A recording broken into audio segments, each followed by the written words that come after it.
Bonsoir à tous, nous sommes le 12 janvier 2024, je fais ce live Twitch sur les peintres de la scène française et les peintres contemporains vivants. Et aujourd'hui, pour notre retour tardif post le jour des peintres, j'ai la joie de recevoir Annick Lemoine, directrice du Petit Palais et co-commissaire de la merveilleuse et immanquable exposition Ribera, Ténèbres et Lumière. Bonjour Annick, Bonjour Thomas.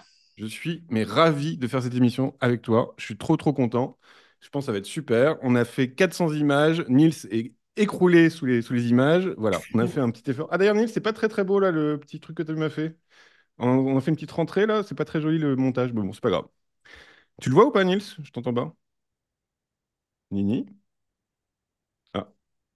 Oui, oui, je le vois, c'est la mise à jour Zoom, c'est pour ça. Ah, c'est la mise à jour Zoom. Bon, bah c'est pas très grave, c'est pas très beau, mais bon. On peut pas refaire un truc ou tu peux pas le faire? Ah, ça prend trop de temps. Bon, bah excusez-nous. Voilà. On a déjà un petit problème technique, mais c'est un tout petit détail. Donc c'est pas très grave, c'est pas très joli, mais bon. Euh, donc, pour ceux qui sont sur Twitch, vous pouvez poser des questions tout le long de l'émission à Annick sur Ribera, l'exposition voilà, au Petit Palais. Et puis vous pourrez retrouver le replay de l'émission sur sa chaîne YouTube, Les Apparences. Déjà 92 heures d'interview. N'hésitez pas à vous abonner. Parce que là, comme on vous a mis 5 mois sans rien du tout sur la chaîne, bah voilà, ça va revenir un petit peu de manière sporadique. Je ne vais pas vous mentir qu'il n'y aura pas de rythme. Mais par contre, vous pouvez retrouver à chaque fois les nouvelles émissions. Si vous êtes abonné, ça tombe sur votre YouTube quand vous l'ouvrez. Alors, Annick, j'aurais juste voulu parler un petit peu des expositions que tu avais faites parce que tu as produit des expositions géniales. Donc voilà, autant le dire. Je peux dire que je n'avais pas repéré que c'était toi qui les avais faites, mais donc je vais assez vite. Mais en gros, il y a l'exposition que j'ai pas vue, mais qui, à mon avis, était super parce que j'aurais adoré la voir. C'est Le beau langage de la nature, le paysage au temps de Mazarin. Donc ça, c'était au musée des Beaux-Arts de Rennes. Il y a Les bas-fonds du baroque, qui était une super exposition, la Rome du vice et de la misère. Donc ça, c'était au Petit Palais et à la Villa Médicis, où tu as également travaillé en tant qu'historienne de l'art. Oui, Valentin de Boulogne, la super exposition. Valentin de Boulogne, réinventé Caravage, était en face de cette pauvre exposition sur Vermeer, où il y avait trois Vermeer, et il y avait une rétrospective Valentin de Boulogne, où il y avait tous les Valentins de Boulogne, c'était trop génial. Et on était trop contents de voir que voilà, la puissance de Valentin, ça c'était au Louvre et au oui, Met. Et puis il y a eu Nicolas Régnier. Donc Nicolas Régnier, c'est un peu en même temps que Valentin de Boulogne à Rome. Et ça, c'était à Nantes, au Beaux-Arts de Nantes, qui m'a permis d'aller voir ma maman, elle te remercie. Et quand tu étais directrice du musée Cognac-G, il y a eu deux grandes expositions géniales. Alors, enfin, c'est mes préférés. Voilà. C'était l'Empire des Sens. Donc ça, c'était sur les peintres du 18e français. C'était cochon, c'était joyeux. Il y avait des dessins et des peintures et des watteaux incroyables et tout ça qui venaient de, je sais pas comment tu as réussi à les avoir, mais voilà, tu les avais. Et l'exposition Boilly, énorme, enfin voilà, qui est un super peintre, voilà, qui avait jamais eu de rétrospective, je crois, depuis très longtemps. Enfin bon, j'avais pas vu. On attendait ça et c'était très réussi, très beau catalogue. Vous pouvez toujours l'acheter, très intéressant, très riche, voilà. Et donc là, on va partir sur l'exposition Ribera. Donc vous pouvez retrouver le catalogue pour ceux qui n'habitent pas à Paris. Il y a un catalogue, voilà, Ribera, Ténèbres et Lumière. Bah oui, si je me mets comme ça, vous m'entendez pas bien non plus. On prend nos petits réflexes. Ça fait 5 mois qu'on n'a pas fait d'émission. Et donc, j'aurais juste voulu commencer pour parler de l'exposition Ribera. C'est comment ça se fait une exposition comme ça. Donc là, c'est une exposition où il y a quoi? Il y a 120 tableaux, c'est ça? Enfin, c'est énorme. il y a une centaine d'œuvres. Il y a une centaine d'œuvres, voilà, Voilà. un peu de dessin, beaucoup de peinture. Oui, L'exposition, elle est ultra structurée, ultra lisible. C'est un plaisir de simplicité pour juste être accueillant et visible. Et on comprend tout et c'est trop bien. Il y a des petits jeux comme ça de renvoi aussi entre salles et c'est très réussi. Mais combien de temps ça prend? alors effectivement, elle est très simple et lisible parce qu'on travaille beaucoup. On se plonge dans le sujet. Ça fait 3 ans que je travaille avec Maïté Mess, la co-commissaire de Ouais. l'exposition, et un comité scientifique sur l'exposition. 3 ans, c'est pas beaucoup. Je m'appuie aussi sur les expositions précédentes et voilà mon expertise. J'ai fait une thèse sur donc Nicolas Régnier, je suis spécialiste de l'Italie, de la peinture du XVIIe et des Caravagesques, ce qui m'a aussi permis de pouvoir immédiatement solliciter un réseau et aller voilà, négocier l'ensemble des tableaux, des très grands formats, des œuvres iconiques dont les musées très souvent ne veulent pas se départir parce qu'évidemment, voilà, ça fait partie des chefs-d'œuvre de leur musée. 3 ans intensément avec voilà en s'appuyant sur un réseau, sur aussi des travaux qui avaient déjà été réalisés auparavant, d'autres expositions. Mais c'était la première fois, et ça nous a aidé, je pense, pour obtenir les prêts, la première fois dans le monde, dans l'histoire de Ribera, que l'on mettait ensemble les deux périodes romaine et napolitaine, et première fois qu'on faisait une exposition rétrospective en France. Donc, ces éléments-là et d'autres ont fait on est parvenu à convaincre nos collègues et obtenir des prêts absolument fabuleux. Et comment on négocie les prêts? C'est on fait des échanges, on donne de l'argent, ou c'est parce que vous connaissez entre historiens de l'art et vous dites, bon, bah, allez, je te le prête. Enfin, voilà, comment on va voir. C'est plusieurs éléments. Je pense que Ouais, c'est la pertinence du sujet, l'intérêt scientifique ouais. aussi, faire avancer la recherche, le sérieux et le professionnalisme du musée qui emprunte, Hmm. des connaissances, des réseaux, des amis. Et on va négocier dans les institutions publiques en présentant le projet. Parfois, on se déplace, très souvent, pas toujours. Ça dépend aussi si on connaît bien les collègues. On va aussi voir des collectionneurs privés. Donc, si on est sur ces sujets-là depuis longtemps, ça aide parce on les connaît déjà. Hmm. Non, on essaye de pas voilà, Payer. payer. Entre institutions publiques, c'est vraiment le jeu et c'est extrêmement important. Ce qu'on fait, c'est qu'on peut très bien contribuer au coût de restauration du tableau qui serait nécessaire pour pouvoir le prêter ou le présenter dans les meilleures Ah, conditions ouais, ok. possibles. Et des trocs, vous C'est un faites aussi, non? élément. Pardon? Des trocs, vous faites des trocs aussi, non, des Et fois? alors, on fait beaucoup ça aussi. C'est effectivement, Tu, tu me prêtez-moi. prêtes ton Ribera, je te prête mon Cézanne, quoi. Ouais. C'est ça, exactement. Voilà. Ok, trop. Donc il y a des œuvres du Petit Palais qui vont voyager ou qui ont déjà voyagé ou qui sont présentées dans d'autres musées en échange de leurs chefs-d'œuvre. Et alors là, c'est une exposition quand même monstre, et je me suis demandé combien ça coûtait en gros. En gros, c'est parce que c'est un truc. Alors, c'est toujours très difficile de donner un budget parce que Ouais. différents éléments voilà, interviennent, que ce 3 ans, c'est comme un film, hein, c'est la durée d'un film presque. Un long métrage de cinéma, ça coûte, ça soit met 3 ans. Ouais. Oui, oui. Le coût le plus important, c'est le transport. Et depuis le Covid, le fret aérien a énormément augmenté, donc les Ouais. expositions sont encore plus difficiles à réaliser, beaucoup, beaucoup plus coûteuses. Le coût de transport, le coût d'assurance, et ensuite il y a la fabrication du catalogue, la scénographie, auquel nous, au Ouais. Petit Palais, on apporte vraiment une très, très grande importance. Et ça C'est se voit. aussi ce qui rend l'exposition lisible, agréable. On veut prendre voilà, le visiteur par la main et suggéré aussi par la scénographie où on est, dans quel contexte on est et donner les meilleures conditions possibles pour qu'on voit au mieux les œuvres. Et donc l'exposition, elle coûte en gros 1 million, c'est Donc ça c'est presque 1 million, oui. Voilà. Et ça, c'est de l'argent de Paris avec un petit peu de mécénat, c'est ça? De la Oui, ville de Paris, parce que vous euh, êtes la ville de Paris, le Petit petit Palais Palais, fait c'est. partie de Paris Musée, qui Mm. réunit Voilà. les 14 musées de la ville de Paris. Et on a la chance d'avoir des très, très beaux budgets pour nos expositions à Paris Musée. Mais que Bravo Paris! monde, on Merci Paris! tout à fait. Ah, Et moi je vis là-bas. on abonde toujours ces budgets par du mécénat. Et donc, je suis quand même très, très heureuse de signaler que, et du mécénat, vous allez voir, d'origines très diverses. On est accompagné par le groupe bancaire BPCE, qui nous a aidés pour cette exposition et qui va nous accompagner pour une restauration historique, celle des fresques du Péristyle au Petit Palais. On est accompagné aussi par Lucis, qui est une entreprise française dont le fondateur et président Philippe Prébal est aussi un collectionneur et qui m'accompagne Mm. les expositions depuis fort longtemps. Donc voilà, c'est toujours extrêmement généreux et puis rassurant et réconfortant et très stimulant d'avoir cette relation particulière et d'être accompagné comme ça. Et pour Ribera aussi, le centre de Estudios Europa Hispanica, fondé aussi par un historien d'art espagnol, nous a voilà, prêté main forte pour le catalogue. Et alors, je précise aussi pour nos auditeurs qui ne le savent peut-être pas, c'est que les collections permanentes des musées de Paris, c'est gratuit. C'est-à-dire que quand vous allez au Petit Palais, vous pouvez aller toutes gratuitement aller voir mais un Jordaens magnifique, des super vuillards.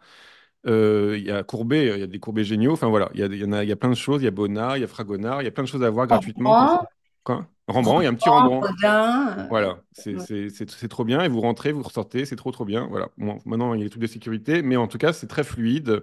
Ouais. Très bon spot pour avoir une amoureuse après, vous l'amenez au petit bar et tout ça. Enfin, tout était parfait. Voilà. Et vous L'argent que vous pouvez pas pouvez mettre dans le. revenir tous les jours au Petit Voilà, Palais. vous pouvez revenir il y a un petit jardin comme ça, très très beau intérieur. Enfin voilà, c'est un super endroit, très vivant, très joyeux. On va commencer sur Ribera. Je suis trop content. Je vais prendre mon temps. On va faire une nuit Ribera. On est là pour 3 heures. Donc, je suis désolé, j'ai oublié de te le dire, Annick. Non, non. On va essayer d'aller assez vite. Donc, ce qu'on va faire, c'est qu'on va prendre 8 tableaux de l'exposition et un peu comme ça.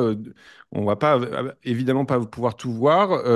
Mais donc, on va commencer avec un tableau de jeunesse de Ribera, puisque Ribera a 21 ans quand il fait ce tableau. Enfin, 21 entre 21 et 23 ans quand il fait ce tableau. Ça me déprime très fort. Donc, c'est un mendiant. Voilà.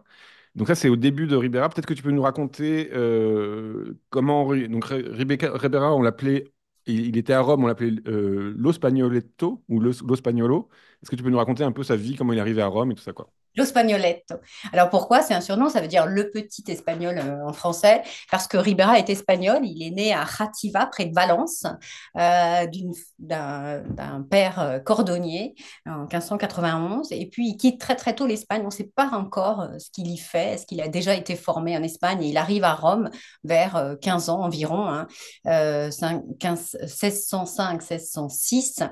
Et pourquoi il va à Rome? Parce que c'est la capitale artistique par excellence à l'époque, et tout artiste ambitieux qui veut aller à la fois parfaire sa formation, mais se confronter surtout à l'art contemporain, à tout ce qui se fait de nouveau et à l'art antique, c'est à Rome qu'il faut être. C'est aussi une capitale où voilà, il y a le pape et beaucoup d'ambassadeurs, de représentants des différentes nations. Donc, on va pouvoir trouver des commanditaires, des mécènes et faire carrière. Et c'est le cas de Ribera. Il va rester 10 ans à Rome, de 1606 à 1616 à peu près. 1606, c'est une date importante, donc on pense qu'il arrive entre 5 et 6 parce que Caravage quitte Rome en mai 1606. Voilà, il aurait pu le croiser. On Il sait aurait pas, pu le mais. croiser, on n'est pas certain, mais il aurait pu le croiser, Et effectivement. par contre, ce qui est impressionnant, c'est à quel point Caravage, donc il est à peine, comme il a pas à peine fait ses tableaux, qu'il a déjà des successeurs ou des suiveurs. Donc il y a les Espagnols, il y a les Hollandais, il y a les Français. Ça, c'est quand même. Les Les Italiens, Italiens oui, bien sûr. Il y a des régions, Montesquieu, tout ça. évidemment. Ouais, ouais. Oui, Manfredi. Ouais. Manfredi et d'autres. Ouais.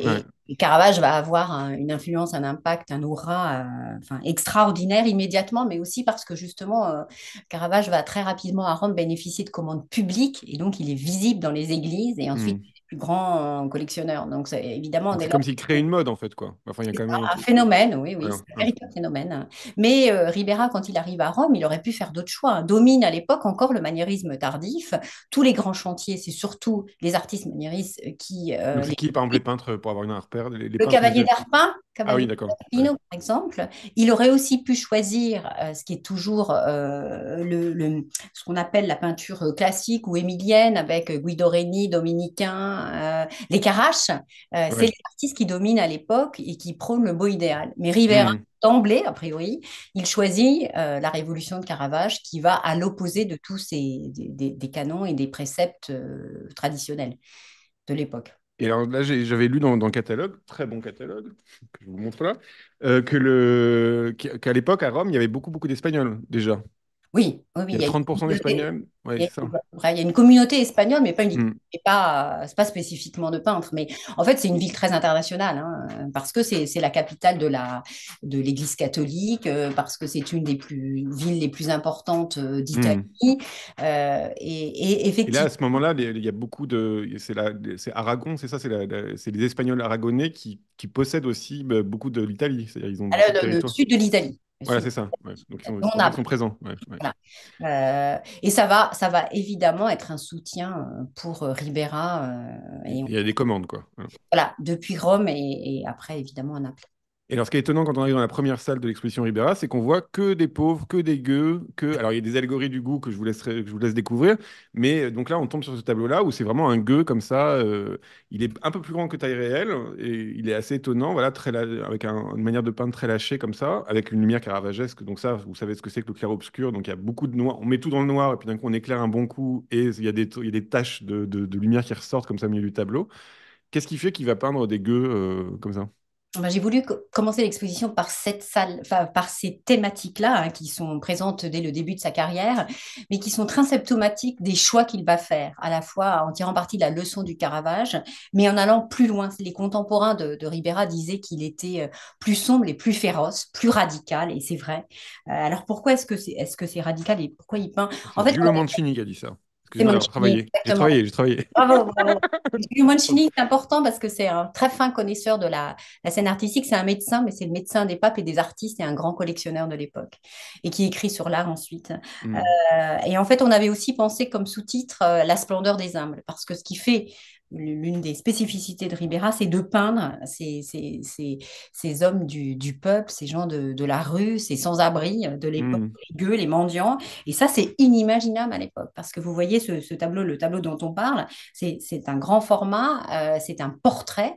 Mais ça Or, pourrait être un portrait royal, quoi, alors que c'est un gueux. exactement. Ouais. Or, on droit au portrait à l'époque que les grands de ce monde et non pas un mendiant. Et là, on voit très bien que derrière n'importe quel sujet de Ribera, il y a toujours un modèle et il y a toujours un portrait. Et la présence présence d'une personne spécifiquement. Et là, c'est absolument merveilleux parce que c'est une image et un regard qui vous bouleverse avec ce regard un peu perdu, très triste. On voit aussi sur son visage, il est marqué. Et il arrive à se traduire avec un degré de Mm. réalisme extraordinaire. Le visage est marqué par une vie à l'extérieur, marqué par le soleil, la rudesse de la vie dans la rue. Et ce que je trouve aussi extrêmement beau, c'est il va arriver à décrire les haillons, le visage marqué et comme très souvent chez Ribera, voilà, on est happé, c'est très frontal, on est happé par le visage, l'immédiateté, quelque chose qui vous frappe. Et puis après, il faut regarder toujours les détails. Et là, il faut descendre le regard, depuis le regard jusqu'aux mains. Et dans un deuxième temps, vous vous rendez compte qu'il est en train de tendre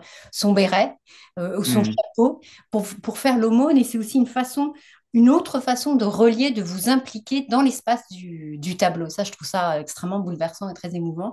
Et ça, c'est très radical. Il prend de Caravage plusieurs choses. À la fois le fait de pouvoir peindre et dans des grands formats des sujets de la vie quotidienne. Et ça, c'est Mm. nouveau, mais ça vient plutôt de la culture nordique. Et ensuite, de le peindre avec ces cadrages extrêmement serrés, ce clair-obscur, ce souci du réalisme, mais aussi en partant du modèle vivant. Et ça, c'est radicalement nouveau aussi. Oui, parce Ribera, que là, ce qui est impressionnant, c'est qu'on voit que c'est bien fait, qu'on reconnaît la personne, sauf qu'on n'a jamais la référence de la personne, puisqu'elle n'existe plus, évidemment. Mais il y a cette espèce de truc, d'effet de ressemblance qui est quand même très paradoxal, mais très fort.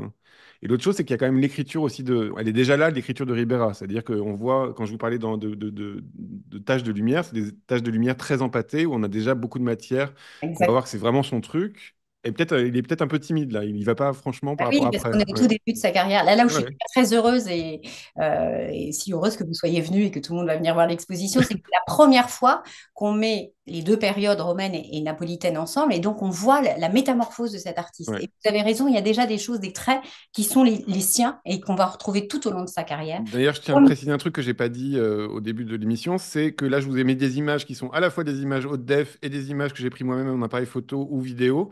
Et donc, il y a beaucoup, il y a des différences comme ça de matière, on a des différences de sensations. C'est juste pour dire qu'un tableau en reproduction, c'est toujours des fantômes de tableau. C'est comme si vous avez le fantôme de quelqu'un. Si vous allez voir le tableau en vrai, ce qui est très impressionnant, c'est la présence des tableaux, comme ça, leur incarnation qui explose au milieu de l'expo du Petit Palais. C'est très, très impressionnant, quoi. J'aurais une question, qui est une question un peu plus histoire de l'art, mais je sais que tu as fait un master 2 d'histoire de l'art sur le Concile de Trente et les arts, j'ai travaillé. Ouais. Et cette histoire de Gueux, ça vient aussi quand même du Concile de Trente, c'est-à-dire ce moment de doute, on va dire, dans la religion, où bah, il faut un peu resserrer les vis. Est-ce que tu peux nous en parler un peu? Parce que moi, ça m'intéresse sur le fait de qu'est-ce qui fait qu'un un jeune homme de 21 ans à Rome qui vient d'arriver va nous peindre des gueux, quoi. Voilà. Oui, alors je pense que c'est aussi une réalité quotidienne de Ribérin hein, qui vit dans le Oui. centre de Rome et Rome est envahie régulièrement par des pèlerins qui viennent de l'Europe entière, qui parfois sont voilà, de milieux sociaux très très humbles et qui vont Mm. venir à pied traverser l'Europe pour venir à Rome, la capitale catholique, et notamment pendant les années saintes, comme c'est le cas aujourd'hui. Ils viennent plutôt en avion, je pense. Mais donc à l'époque, on traverse l'Europe et on sait, et les artistes en témoignent, c'est leur rôle aussi, enfin, où on est heureux qu'ils s'en emparent, voilà, de cette présence de tous ces gueux et ces pèlerins venus à Rome pour faire le pèlerinage des sept églises, pour voilà, aller à Saint-Pierre, Mm. pour pouvoir vivre leur religiosité différemment, sachant aussi qu'on est juste après le Concile de Trente et il y a une réaffirmation de l'Église catholique, de sa pratique, de son histoire. Ça se fait aussi par les commandes passées aux artistes. Donc Rome se peuple à ce moment-là d'images, de peintures, de fresques qui viennent orner les églises et que vont venir découvrir les C'est-à-dire pèlerins. on Même, renforce un peu l'imagerie et tout ça oui, religieuse. Donc ça peut être Rubens, des choses comme ça. Il y a un truc comme ça très fort, non? Ou je dis des oui, bêtises. Ouais. oui, Mais il y a mais aussi le fait que d'un coup, le pauvre redevient à la mode, entre guillemets, dans la chrétienté. C'est-à-dire le fait d'être pauvre on va plus facilement au paradis oui, que... voilà, on Ouais. va mettre en valeur l'humilité aussi, la Voilà. simplicité et réagir aussi au travers que l'on a critiqué de l'Église avec trop de richesse et trop d'excès.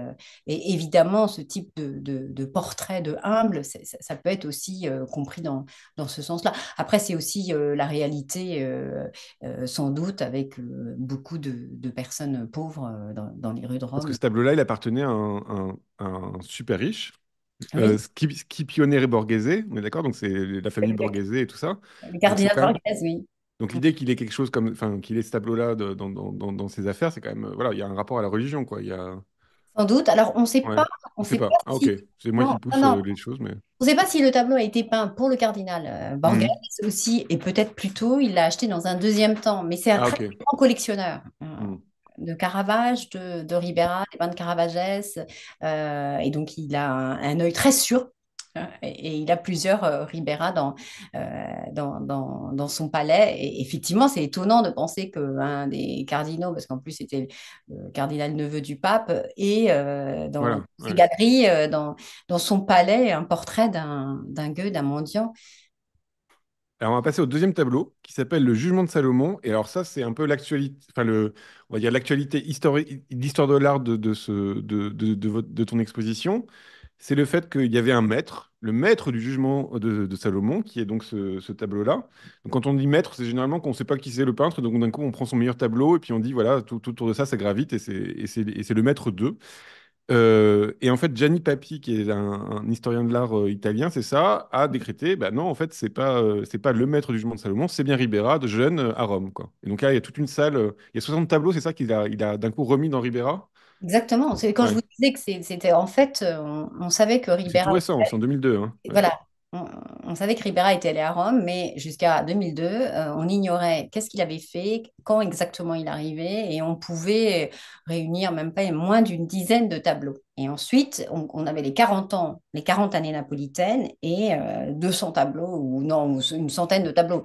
Cette découverte, ça a fait l'effet d'une bombe dans le petit milieu des experts, des connaisseurs et des historiens de l'art, parce que ce maître anonyme du jugement de Salomon, on s'est tous, voilà, on a tous travaillé dessus, on a tous tenté de percer le mystère, parce que c'était l'un des anonymes les plus mystérieux, les pionniers plus radicaux, l'un des plus ambitieux, voilà, des plus forts, des plus puissants, et on n'arrivait pas à savoir qui était cet artiste. Après, c'est normal et c'est pas si surprenant. Et il y en a encore d'autres dont on ignore le nom, parce que les jeunes artistes qui arrivent à Rome, très souvent, et surtout les Caravagès, qui vont pas signer leurs œuvres et ils ne vont pas travailler immédiatement pour des commandes publiques. Hmm. Donc, on a beaucoup de tableaux et on n'a pas de nom à côté. Et ça, c'est le travail ensuite de l'historien de l'art, de ce qu'on appelle le connoisseurship, d'arriver à créer des corpus à partir de l'œil, de dire, mais là, je reconnais le même artiste pour telle et telle raison. Et donc, l'ironie du sort, c'est que celui qui a constitué, et c'est extraordinaire, le corpus du maître du jugement de Salomon, pardon, c'est le très grand historien de l'art Roberto Longhi, celui qui a redécouvert au début du XXe siècle Caravage, Hmm. mais il n'aimait pas Ribera. Il n'aimait pas Ribera napolitain. Et donc, pour lui, c'était impossible que ça soit un napolitain. Il Hmm. possédait dans sa collection les extraordinaires, la série des apôtres de la Fondation De Longue. Ribera, ouais. Voilà, De et il jeunesse, était ouais. convaincu que c'était un Français, le maître du jugement de Salomon, Hmm. pour l'élégance de ses drapés. Moi, Et je veux dire qu'il y avait un tableau il y a un tableau qui est à Corsini là que vous avez mis comme Ribera. Moi, quand je l'ai vu à Corsini, j'ai cru que c'était un Valentin de Boulogne quand j'avais. c'est très proche, Ouais, effectivement. ouais, c'est proche, Parce hein. qu'en Ouais. fait, Valentin de Boulogne a regardé Ribera. Ah bah voilà. C'est Ouais. le Il y a un peu reniement. la même lumière froide. Ouais. Oui, oui, oui, oui. Donc effectivement, ce qui est extraordinaire, c'est que quand on a découvert, quand on a compris, qu'on a été convaincu, et à la fois par des questions stylistiques, des mentions d'inventaire, différents faisceaux d'indices, et que finalement Gianni Papi a fait ce court-circuit Hmm. et s'est révélé une soixantaine de chefs-d'œuvre qui étaient à donner à Ribera. Après, ça a fait débat. Il y a eu une exposition laboratoire Hmm. d'y monter au Prado avec peut-être un corpus un peu trop riche, il a fallu le resserrer. Et voilà, ce qui est intéressant aussi dans notre exposition, c'est qu'on tire parti de l'actualité de la recherche pour pouvoir Bah présenter là, oui. Ouais. voilà, un parcours que Et ça, c'est le genre d'exposition qui acte le fait que c'est bon, c'est ça. Ouais, j'espère. Et alors, peut-être que, est-ce que tu peux nous raconter l'histoire de ce tableau, parce que c'est quand même une histoire où il y a une composition et tout ça, donc Oui, c'est oui, oui, oui, très oui. simplement, très vite fait, hein, mais de Oui, juste raconter l'histoire du tableau pour ceux qui ne bien sauraient sûr. pas. Alors, c'est un Donc c'est très grand Jugement format. Salomon, ouais. C'est plus de 2 mètres sur 1,50 m. C'est une composition à plusieurs figures où vous voyez qu'il introduit la théâtralité, la mise en scène. Ça représente un moment dramatique et il choisit l'acmé de ce drame, puisque deux femmes viennent voir David, Salomon. Ouais. voilà, Salomon, qu'est-ce que je raconte ça? Non, mais David ou Connu pour Salomon, sa vous êtes libre. sagesse, Ouais. le roi d'Israël, parce Ouais. que chacune prétend être la mère de l'un des deux enfants nouveau-nés, encore vivant, l'autre étant décédé. Voilà, là, on le voit par terre dans l'ombre de manière Voilà, très pathétique. Voilà. Ouais. exactement, dont le corps est déjà gris, voilà, habité par la mort, c'est très poignant. Et les deux femmes donc sont de part et d'autre du roi, vous voyez, sur la gauche de la composition. Et Salomon dit, bah, écoutez, si vous n'arrivez pas à vous mettre d'accord, on n'arrive pas à avoir des éléments pour pouvoir trancher, ce qu'on va faire, c'est qu'on va couper en deux l'enfant et vous en aurez chacun L'enfant vivant. Ouais. Ouais. voilà, l'enfant vivant, évidemment, un morceau. Et là, dans ce cas-là, et à ce moment-là, il y a une des deux femmes qui s'écrit, non, non, dans ce cas-là, je préfère donner l'enfant à l'autre femme parce que je ne veux pas voir mon fils mourir. Et c'est la preuve pour Salomon que c'est la mère. Et là, vous voyez qu'il représente le moment tragique où, en plus, de manière extrêmement brutale, l'homme s'avance avec un sabre pour, Ouais. voilà, Il va pas à tuer moitié, quoi. l'enfant. Voilà. Non, non. Alors, on va passer au troisième tableau, qui s'appelle Saint Jérôme et l'ange du jugement dernier. Donc ça, c'est un peu la transition dans l'exposition, puisque c'est le moment où Ribera part à Naples. C'est ça, hein, à peu près. Exactement. En Voilà. fait, il est déjà arrivé depuis 10 ans. Oui, oui, mais d'un La coup, section c'est le magnétique, tableau qui fait transition dans voilà. l'expo. Ouais, ouais. Oui, oui. Dans la salle de transit, enfin, sur la première salle consacrée Ouais. à effectivement. Et alors là, ce tableau-là, d'un coup, on a tout, vous allez voir ce qui se passe après, mais on a tout Ribera qui est déjà là. Donc, qu'est-ce qui s'est passé pour qu'il aille à Naples? Qu'est-ce qui a fait qu'il aille à Naples? Enfin, voilà, comment ça s'est... Alors, Bon, le je pognon, on réponds sait bien. à toutes ces questions, mais en fait, on a Ouais. quand même beaucoup d'hypothèses et de suggestions. Euh, Hmm. 10 ans à Rome, il se fait connaître, soutenu par la communauté espagnole, et ensuite il est recherché par tous les grands collectionneurs de Rome. Donc, il commence vraiment à acquérir une véritable notoriété. Mais Hmm. Rome, il y a beaucoup d'artistes. Naples, ça appartient aux Espagnols. Voilà. Il est espagnol, il est reconnu comme espagnol. C'est une immense capitale, une ville extrêmement active, un port avec beaucoup de chantiers. Et évidemment, voilà, il part à Naples pour faire carrière. Euh, il est stratégique. Alors, autant à Rome, on dit mène une vie de bohème, voilà, qu'il n'y a plus de, voilà, des courtisanes, sans une Tu courtisane peux qui... lire ou pas? Hein. On trouve sans cesse chez lui pas moins de 11 prostituées, sans Voilà, chemise, sales et répugnantes, sur son lit étendu au sol, tout ce beau monde dort pêle-mêle. Certains ont la tête ont la tête par terre et d'autres un bout de corps. On verse dans une seule et unique assiette de la salade, du bouillon et tout ce qui sort des marmites de sa cuisine. Une fiasque, pas de verre à boire, pas de serviette, et le dimanche, en guise de nappe, les feuilles des dessins de la semaine. oui. Voilà. Très C'est... intéressant parce que vous voyez, dessin. Donc, Oui, alors ça, on en parle Rivera, après. voilà, Ouais. dessine. Mais Ouais. donc, à Naples, eh bien, à Naples, il a fait le bon choix parce que il va dominer la scène artistique napolitaine pendant 40 ans. Sa Ouais. carrière est absolument fulgurante. Alors, il est stratégique, il épouse la fille d'un artiste déjà bien établi, ce qui, évidemment, lui ouvre les portes du réseau napolitain. Et par ailleurs, il va être soutenu, recherché. On va lui passer commande par les différents vice-rois espagnols qui dirigent Naples et sa région. Et il y a même Velasquez, alors le jeune Velasquez qui va Oui, venir le chercher oui, pour lui faire des commandes et tout ça, hein, c'est ça? C'est le roi d'Espagne. oui, enfin, c'est Ouais. surtout qu'ils vont se rencontrer et Ils on sont voit croisés. Ouais. l'influence Ah, c'est émouvant. de Ouais. manière évidente. Velasquez a regardé Ribera.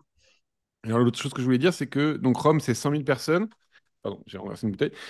Rome, c'est 100 000 personnes. Et Naples, c'est un peu contre-intuitif, mais c'est 300 000 personnes, quoi. C'est que c'est vraiment, C'est vraiment. immense. C'est C'est la plus grande capitale en Europe après Londres. Voilà. Donc c'est une ville qui grouille de monde, très active, c'est un port. Il y a les gens les plus riches et les plus pauvres aussi. Donc, ça s'appelle les Lazzaroni, c'est ça? Les gueux qui traînent partout. Et Ouais, les gamins, c'est les Soustchikini. Enfin voilà. il y a tout un monde. Mm. Et alors, c'est quoi l'histoire de ce tableau? Alors déjà, c'est une commande pour une église. Donc Ouais, là, puis c'est un grand tableau, hein. Ouais. voilà, c'est un très très grand format. Ça serait l'une des premières commandes, pas la première, mais l'une des premières commandes officielles importantes pour une église napolitaine, très grand format. Et je trouve que là, on voit qu'il maîtrise tout. Ce qui est intéressant, c'est que dans tout au long de sa carrière, on va trouver des échos, des mentions, des jeux visuels avec Caravage, pardon. Parce que ce qui est aussi très spécifique à Ribera, c'est qu'en fait, il rencontre par deux fois Caravage. À Rome, peut-être en réalité, mais en tous les cas, il se confronte Peinture, à ses ouais. œuvres en peinture. Ensuite, Caravage fuit Rome, mais et passe par Naples. Et donc, à nouveau, il va faire de nouveaux chefs-d'œuvre. Caravage va se réinventer également. Et Ribera va voilà, se nourrir, dialoguer, voir, vouloir voilà, dépasser Caravage à nouveau. Et là, Hmm. vous voyez, dans ce dialogue extraordinaire, extrêmement actif et dynamique entre le saint avec ce geste dramatique vers le ciel et l'ange qui tombe littéralement des cieux et qui est un véritable garçon, un jeune adolescent, euh, Hmm. sublime figure, c'est à nouveau une citation, et d'une citation double de Caravage, à la fois du martyr de Saint Matthieu de la chapelle Contarelli à Rome, mais aussi des sept œuvres de miséricorde qu'il a vues à Ouais. Naples. Alors, ça, à Naples, on peut rien, on peut pas voir le tableau, c'est trop triste. Ah si, on peut le voir. Bah, il y a un truc devant, c'est mal éclairé. Enfin, bon. Oui, oui. Franchement, c'est dur, quoi. Ouais. Mais c'est vrai, on peut pas s'approcher. Moi, je suis pour qu'il y ait. Alors, ça, je plaide pour ça, qu'on ait des copies de tableaux dans les églises, parce que sinon, on voit pas grand-chose, donc on voit l'image, et puis on met les vrais tableaux dans les musées, puis on est content. Voilà. C'est vrai, c'est C'est vrai. très bien, hein? Oui, je Parce que resterai ce tableau-là, on le voit pas bien, hein, mais bon. C'est vrai, c'est vrai. Et alors là, ce qui était aussi extraordinaire, on voit toute la maîtrise de Ribera dans la mise en scène du drame, la maîtrise du clair-obscur, la beauté des figures, de la composition, mais aussi de la nature morte extraordinaire du crâne, Du crâne, ouais. Ouais. voilà, des parchemins. Et puis, ce que vous disiez, je trouve que, et je pense que c'est l'un des artistes les plus extraordinaires pour ça, qu'il utilise toute la gamme du peintre. Hein, c'est vous qui allez me dire si j'ai raison ou pas. Et c'est Ah, à on nous. a dit qu'on se tutoyait, Annick. Ah oui, c'est vrai, C'est pas grave. vous peintre, C'est pas grave, c'est pas grave. toi Thomas et ceux qui nous écoutent aussi.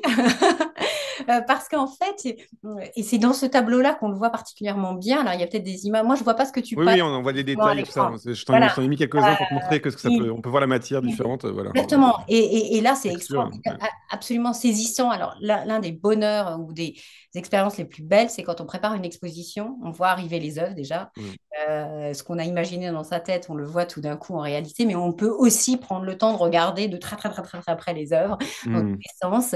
Et donc, les empattements dans le cou de Saint-Jérôme ou sur son front sont Hmm. extrêmement épais, absolument saisissants, accrochent la lumière et ils donnent cette idée de rugosité que l'on ne voit pas de loin, parce qu'il faut imaginer que l'œuvre, elle était vue de loin et mal éclairée, comme Hmm. du tableau de Caravage encore aujourd'hui.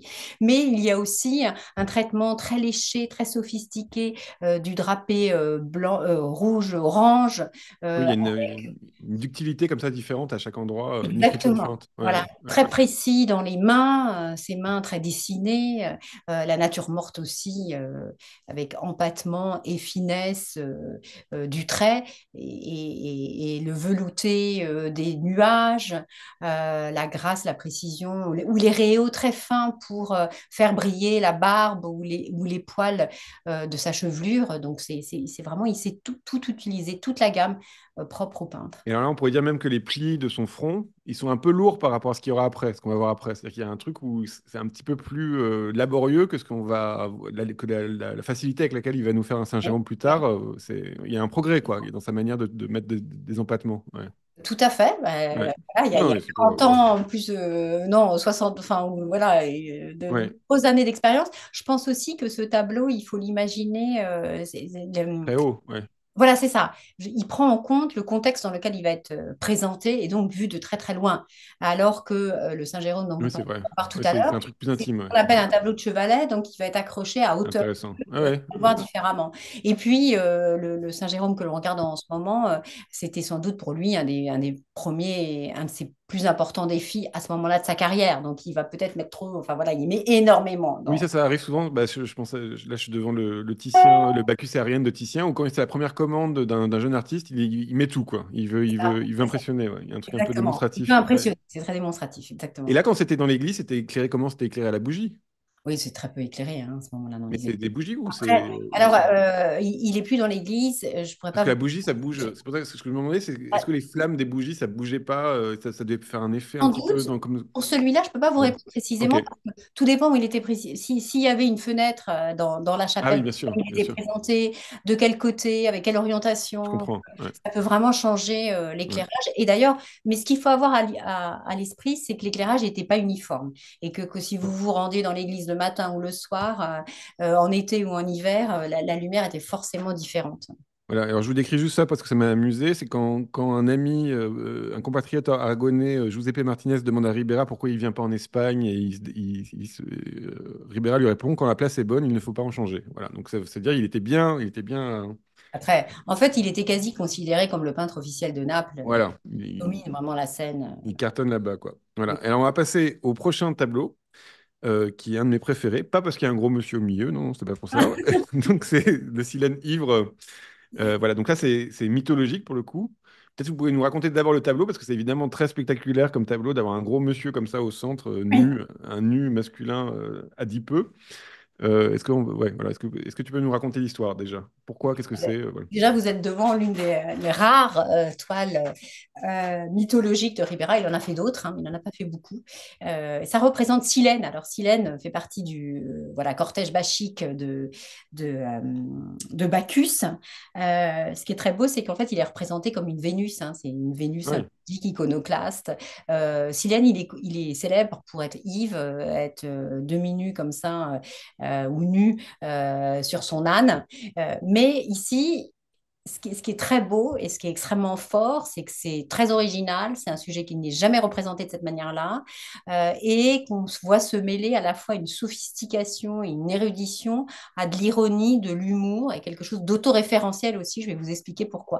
Donc on a donné des éléments d'explication. Bon, déjà, voilà, c'est dingue avec ce corps d'un réalisme très très cru, voilà, provoquant. son âne qui rigole en haut à gauche. Voilà. Voilà, et ensuite, il y a le... Donc, vous avez Silène au premier plan. Vous avez à gauche un autre satyre qui rit, qui grimace et qui nous regarde. Donc, c'est une sorte de première introduction un peu ironique, grimaçante, qui se moque de Silène.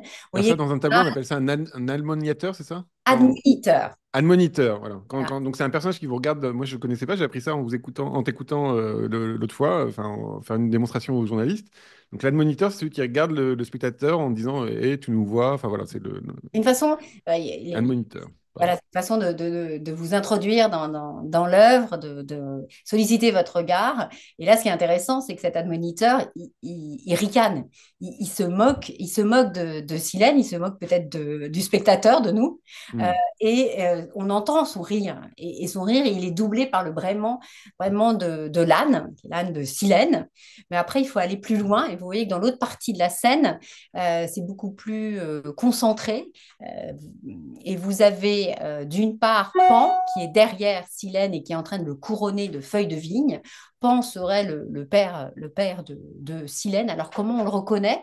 Il faut savoir aussi qu'à l'époque, on est très féru de mythologie et qu'on se fonde sur différents textes et antiques et du XVIe siècle ou du XVIIe qui vous donnent un peu toutes les clés des mythes antiques. Et donc Pan, on le reconnaît, c'est un satyre, hein, donc avec ses cornes, mais aussi sa couronne et ça c'est très beau, la façon dont c'est représenté, de feuilles d'aiguilles de pin. Et Hmm. puis il a ses attributs à ses pieds, C'est en comme bas, Miss, la prévu. tortue. Ouais. La tortue, son temple était orné de tortues, le coquillage et le bâton de berger. Et ensuite, en fait, on assiste à une double scène très spécifique. Alors je veux juste revenir sur la tortue et tout ça, Oui, c'est pardon. que parce que dans le catalogue et tu parles d'une référence qu'aurait eu Ribera, c'est Vincenzo Cartari. Oui, mais Et j'aurais voilà, voulu ça la c'est un peu la montrer. Bible des artistes. Ouais, alors moi, pour moi, c'était César Ripa, la Bible des artistes. Alors, il y a deux Bibles. Ah, il y a deux Bibles, Ça, voilà. c'est pour les allégories. Ok. Et César- voilà, c'est encore plus diffus, plus connu. Donc César Ripa, c'est les allégories, et alors Et Cartari, c'est Cartaris, quoi? il raconte tous les mythes antiques. Ah, Il, ok. il les re-raconte Donc ça, Nils, normalement, tu as les gravures que je t'ai mis où on voit la tortue, le bâton et le coquillage. Voilà, et merci de me les mettre. Cartari a été illustré. Et Ouais. Et là, Ribera, de manière évidente, s'inspire du récit de Cartari qui raconte. Et alors, Ribera, il était cultivé ou pas? Ou c'est un truc comme... Comment ça Ah, se fait, ça? Ça, c'est un truc... voilà. Moi, je pense qu'il est intelligent formellement et tout ça. Je suis pas sûr qu'il soit très cultivé ou... alors, Enfin... pour certains artistes poussins, je pourrais vous dire oui, Ouais, c'est évident. Voilà. ouais. Il y a Ribera, ses c'est écrits aussi. beaucoup plus difficile à. Oui, il y a Ouais. des écrits, etc. Difficile à répondre à cette. Enfin, pour moi, c'est difficile de répondre à cette question parce qu'on a Mhm. très peu d'éléments pour en juger. Ce qu'il faut quand même penser, c'est que lui, il côtoie des gens très, très érudits, que très Mhm. souvent, on donne aux artistes des éléments, on peut même leur De expliquer comment commande. était le Ouais. sujet, de commande, on lui offre Cartari. Je pense quand même que pour avoir côtoyé tous ces plus grands mécène, érudit à Rome et ensuite à Naples, il a dû se forger Mhm. une culture, nécessairement. Je ne pense pas qu'il était un culte, de Ok. manière Mais je me évidente. suis demandé si les images, et par exemple, quand il prenait Cartari, il regardait les images et l'iconographie plus que les textes, quoi. Mais ouais, bon. Pareil, ça doit être Alors, on difficile. revient à notre histoire Mais il y avait les deux. on referme la parenthèse et on vient à notre histoire de faune dans le coin à droite qui sont plus graves. Excuse-moi de Voilà. t'avoir coupé la parole, hein, mais voilà. Euh, Ouais. à la Donc, fois il verse derrière, le vin. Ouais. il y a ce très très beau portrait presque apollinien, idéalisé, avec une couronne également. Et En haut à puis, droite, ouais. Ouais. voilà. Et ensuite, et l'autre élément le plus important, donc on est en train de couronner Silène et de lui servir du vin. Vous voyez qu'il y a un satyre très attentif, très précautionneux, qui sert du vin dans un Ingénieux. coquillage Ouais. extrêmement précieux en nacre, Silène. Lorsque Silène est représentée Yves, normalement, voilà, le vin déborde. Et en fait, ça serait plutôt la scène du couronnement et du versement du vin. Et c'est une référence artistique et peut-être même autoréférentielle pour Ribera. Alors pourquoi? Parce que Bacchus comme Apollon sont considérés comme des dieux de la création artistique. Il y a Hmm. l'exposition que j'avais faite sur les bas-fonds du baroque mettait en scène une bande d'artistes qu'on surnommait les Bandvogels, les artistes, les oiseaux de la bande, et ils se sont placés sous la figure tutélaire de Bacchus pour les excès, mais aussi parce que c'est une certaine création artistique. Et là, cette scène-là, c'est le couronnement de Silène et le versement du vin. Et dans le vin, dit l'adage, on trouve la vérité. Et donc la création artistique, l'inspiration poétique, elle vient d'Apollon, mais aussi de Bacchus. Donc c'est le moment où c'est une image aussi de Hmm. l'inspiration artistique par le mythe de Bacchus. Et ça peut être aussi, et on couronne le dieu Silène, hein, et alors c'est ça qui est très joli et très intéressant, c'est que Silène, il est à la fois connu, on se moque de lui sans cesse. Virgile raconte cette scène où les bergers se moquent de lui, il est adipeux, il est ridicule, il est tout le temps ivre. Et là, vous voyez que le satyre ricane, et il ricane en nous regardant. Alors, mais il est aussi célèbre pour sa très grande sagesse. Et dans le vin, il va trouver la vérité, la source d'inspiration et la source artistique. Et pourquoi ça serait autoréférentiel et c'est plein d'ironie et d'humour? Parce que vous voyez qu'en bas de l'image, il y a ce qu'on appelle un cartellino, une petite feuille de Avec le papier, serpent. Voilà. voilà, déchiré par un serpent. Et quand on se rapproche, on voit que c'est la signature de Ribera. Et Ribera signe en rappelant ses origines espagnoles, mais aussi qu'il est académicien de Saint-Luc. C'est un peu comme les Beaux-Arts de Paris, L'Académie des Beaux-Arts, mais à Rome. Voilà. l'Académie des Ouais. Beaux-Arts, mais de Rome dont il a fait partie. Et puis la date du tableau est très importante parce qu'elle date de 1626. Et à ce moment-là, Ribera est retourné à Rome pour recevoir la décoration de l'ordre du Saint-Esprit. Donc en fait, il est extrêmement fier. Il revient à Naples et il fait ce tableau qui aussi rappelle voilà, l'importance de la création et de l'inspiration artistique, mais aussi on se moque de Silène et on rit de lui de manière vraiment euh, voilà, populaire et c'est Hmm. mais en fait, on est en train de couronner Silène et il va trouver la vérité, la création artistique dans le vin. Et c'est la même chose pour Ribera parce que Naples, c'est une très grande ville, il y a une énorme rivalité entre artistes. À ce moment-là, ils sont en train de se battre pour avoir le chantier le plus important qui est celui de San Gennaro. Il y a beaucoup de critiques sur Ribera et lui, il est en C'est un train de... osseur, quoi. Donc, il montre. Voilà. Ouais, Et ouais. mais c'est auto-référentiel en disant aussi, peut-être que ça rappelle aussi Rome et les Bannvogels, ça je Hmm. pense que c'est sûr qu'il y a un clin d'œil dans ce sens-là. Mais voilà, c'est de dire aussi, il y a beaucoup d'envieux, mais finalement, moi, on se moque de moi, on rit comme Silène, je vais être couronnée et trouver l'inspiration. Alors là, je parlais de manière un peu moderne, mais il y a quand même aussi un lien entre sa manière de peindre et enfin, son goût, par exemple, du lait. Là, on voit la barbe bleue, Ah, la barbe bleue du Silène, plus la tout à coupe fait. rose du cou. Enfin, il y a ce Oui, goût-là du bas et d'en faire quelque chose de plus grand, d'en faire exactement. quelque chose de Donc, de digne. jouer Ça, c'est avec. vraiment. Ça pourrait être le personnage de Silène, d'un coup, devient une incarnation de cette chose-là aussi, quoi. Voilà. Complètement, Alors, évidemment. je vais vous citer du Nietzsche, parce que je suis comme ça. Dans La naissance de la tragédie, Nietzsche parle justement de ce Silène. Donc justement, La naissance de la tragédie, c'est vraiment une de ses premières œuvres et c'est sur les rapports entre Apollon et Dionysos. Et donc il décrit Midas, le roi Midas, qui veut absolument savoir ce que c'est que le bien suprême pour l'homme. Et donc il saoule notre pauvre Silène pour avoir la réponse. Et finalement, Silène lui répond, parce que c'est pour vous montrer que Silène, il en a quand même sous la caboche. Il dit, misérable race d'éphémère, enfant du hasard et de la peine, pourquoi m'obliger à te dire ce que tu as le moins d'intérêt à entendre? Le bien suprême, il t'est absolument inaccessible. C'est de ne pas être né, de ne pas être, de n'être rien. En revanche, le second des biens, il est pour toi, et c'est de mourir sous peu. Voilà, c'est sympa, Steven. Bon, voilà. Euh, Mais ça, voilà. ça résume très très bien et c'est vraiment un tableau qui mêle à la fois humour, ironie, assurance aussi et Ouais, il y a ce mettre en truc-là. scène la création artistique qui Et alors, provient. juste pour un point de vue technique, mais ça, parce que ça m'intéresse, c'est le drapé bleu. On est d'accord que c'est du bleu qui s'est abîmé. Enfin, Oui, on retrouve dans pas mal de tableaux de Ribera ce bleu-là qui s'abîme. Je pense qu'il y a oui. l'Adoration des mages, là où il y a un peu ce truc-là aussi. Exactement, Ouais, le ouais. tableau du Louvre. Et en fait, l'effet un peu, on a l'impression qu'il y a un effet de trompe-l'œil et que la main de Ça Silène. ressort. Ouais, Et en ouais. fait, c'est parce que là, il y a vraiment une perte de matière dans le drapé bleu et il devait être beaucoup plus intégré dans le drapé et qui devait être Et d'ailleurs. on sait qu'est-ce que c'est que ce pigment qui n'a pas marché ou Non, c'est Non, pas. non, non, Non. non, ça c'est une Ok. altération du temps. Mais il y a pas, c'est pas le même. On a l'impression que c'est le même pigment dans l'expo, donc c'est pour ça que je me suis demandé si on avait le nom du Il y a ça, pigment. il faudrait, Ah, ok, il faut demander. C'est un peu trop précis. il faudrait faire des études. Non, mais c'est histoire de l'enlever Autant, vous savez, enlever de sa palette. mais j'espère qu'on va vous entendre parce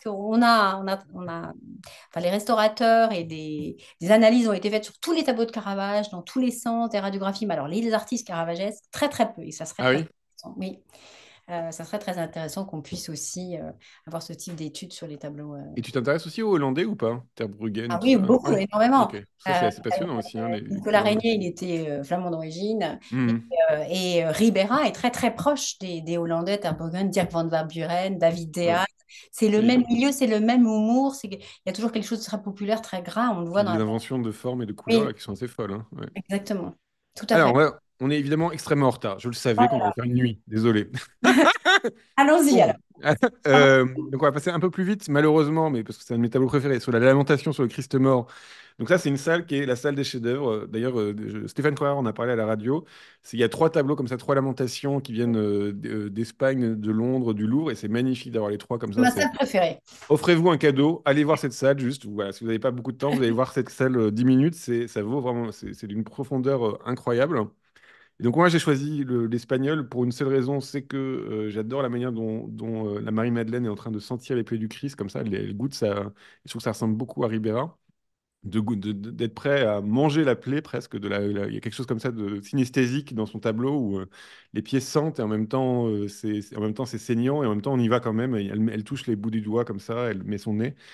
Est-ce que tu peux nous parler de cette série de tableaux, voilà, enfin, voilà. Oui, oui. Bah, alors En déjà, fait, c'est la donc première le Christ fois est qu'on. mort. Je vous dis juste l'histoire, c'est le Christ est mort.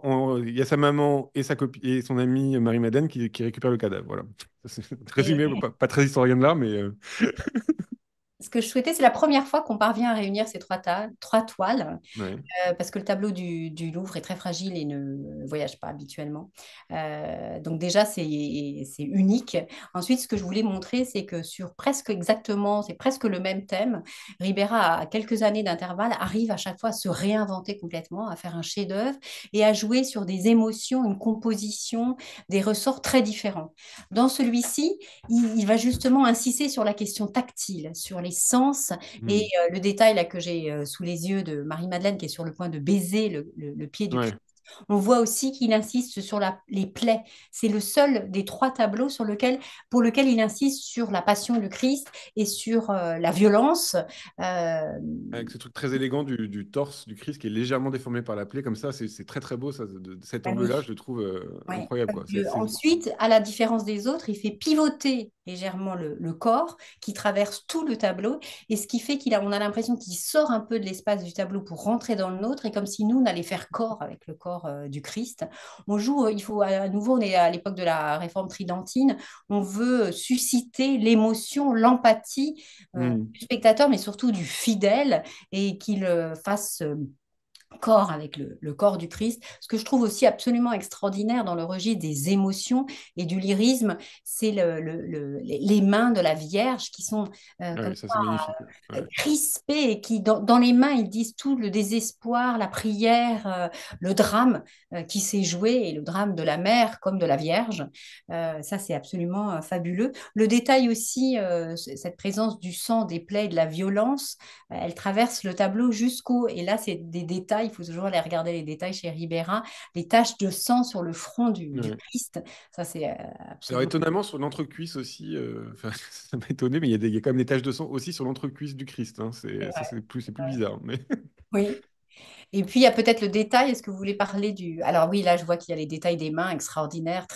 Là, on est plus tard dans la nous on a beaucoup plus de carrière. détails que ce que tu vois, hein. Mais Ah c'est oui, voilà, je te le dis parce d'accord. que je voulais pas comme on a fait Elle est 400 très images, je jolie voulais pas main voilà. Ouais. et élégante. Et le détail de l'œil aussi, peut-être dans le drapé. Est-ce qu'il y est? Je ne Ah sais oui, oui, il y est. Ouais, ouais. Alors, Nice pas. n'est pas prévenu, donc il va peut-être avoir du mal, mais il y a un œil dans un des plis un des plis Ah, du drap en bas. Ouais, c'est très, ça. très, très Ouais. surprenant à côté de la signature. Ce que j'ai voulu aussi faire dans l'exposition, vous regarderez, parce que évidemment après l'émission, vous retournerez ou vous irez voir l'exposition, Mais c'est on qu'il faut y y a aller des 12 cartels. fois. Prenez 12 heures. Voilà, ça fait 14 heures que j'y suis, j'ai toujours envie d'y retourner. Voilà, j'y suis allé.